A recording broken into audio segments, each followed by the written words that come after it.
Hi. Hello everybody. We're on page 318 of In Search of Christian Freedom by Franz, and his subhead under the chapter Shepherds of the Flock is a scriptural practice practiced unscripturally. Ray says, I have no desire to imply that the persons involved, as for example witness elders referred to, are themselves without natural compassion and feeling. I'm sure that with many that is not the case. What follows is to demonstrate the effects of a system, to illustrate what sad, at times almost unbelievable consequences can result when individuals let a religious system take over the exercise of their conscience, the hardening, unnatural effect this can exercise on human feelings. And it must be said that this undeniably does create an atmosphere in which any who might incline to be domineering or unfeeling can prosper, while those who are of a compassionate nature find themselves faced with possible charges of lack of loyalty to the organization if they express that compassion. This information is likewise not to be taken as expressing any opposition to the withdrawal of fellowship from wrongdoers of itself. It is biblically taught. It can serve the healthful purpose of protecting persons against corrupting influences and the corrosion of Christian belief and standards.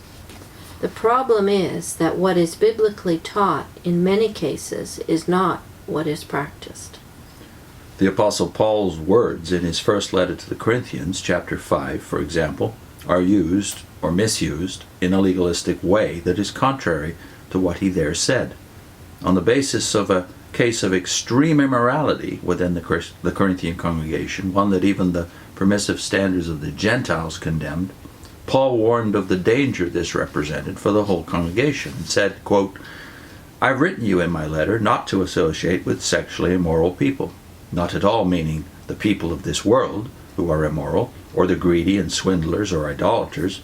In that case you would have to leave the world. But now I am writing you that you must not associate with anyone who calls himself a brother who is sexually immoral or greedy, an idolater or a slanderer, a drunkard or a swindler. With such a man do not even eat. Expel the wicked man from your number. His words deal not with persons claiming to be Christians who have at some time been guilty of an act or acts of immorality, greed, drunkenness, or similar wrongdoing, but with persons claiming to be Christians who are immoral, who are greedy, who are drunkards, and so forth. A person getting drunk on one occasion does not make him a drunkard, and in the same way an act of immorality does not automatically make one a fornicator or immoral person. The Apostle's words clearly related to a continuing course of life, a characteristic and distinguishing factor in what the person actually is. Adherence to this apostolic instruction should present no complex problem for Christians. We should not find it difficult to decide whether an individual is one who, if invited to our homes, would represent a clear danger, a corrupting influence to the morality and Christian faith of our family, our children.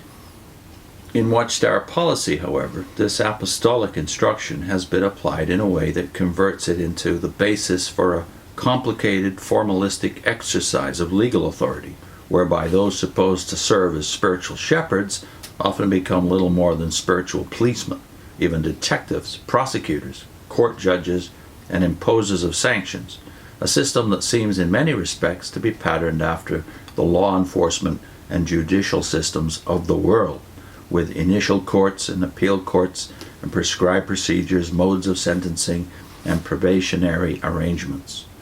Elders even form an ecclesiastical court before whom divorce actions must first be cleared as acceptable if remarriage is contemplated. The organization's policies, in effect, establish a confessional arrangement, with elders serving as father confessors to whom all serious sins must be confessed, and who can grant absolution if they so decide. And, as will be seen, they produce an informer system, with each member feeling duty-bound to report any deviation from the organizational norm on the part of any member, unless that person goes himself to the confessional of the elder body. At that same time, this results in an attitude and climate in which individuals who fall into wrongdoing often fear to seek help, feeling concerned that admission of the wrong will immediately start the wheels of the judicial machinery to work.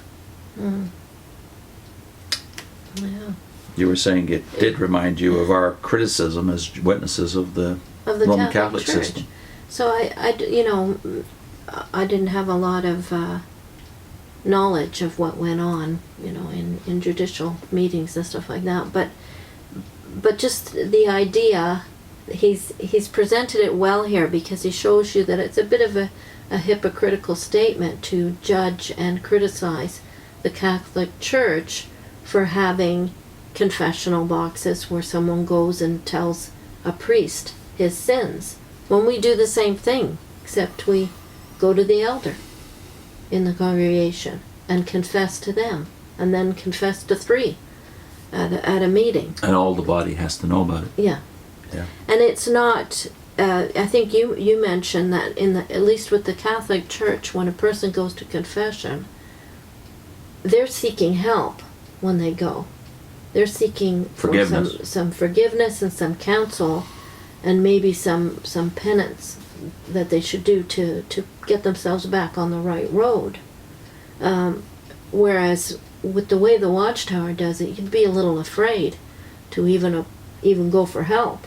First of all, you're only confessing in the Watchtower system serious sins. Yeah. All the other stuff that a Christian should consider to be sin, for instance, attitudes, Yeah. flaws of character, that's not part of the judiciary Yeah. system in the Watchtower. Yeah. Well, But it is in the Catholic confessional. We don't even really call those things sins in the Watchtower. You might feel bad about being haughty or greedy on occasion, or About judgmental. judgmental. You may but I don't think you recognize them as sins somehow, because we don't talk about it. Mm. There's no emphasis on sin in the Watchtower unless it's a major thing.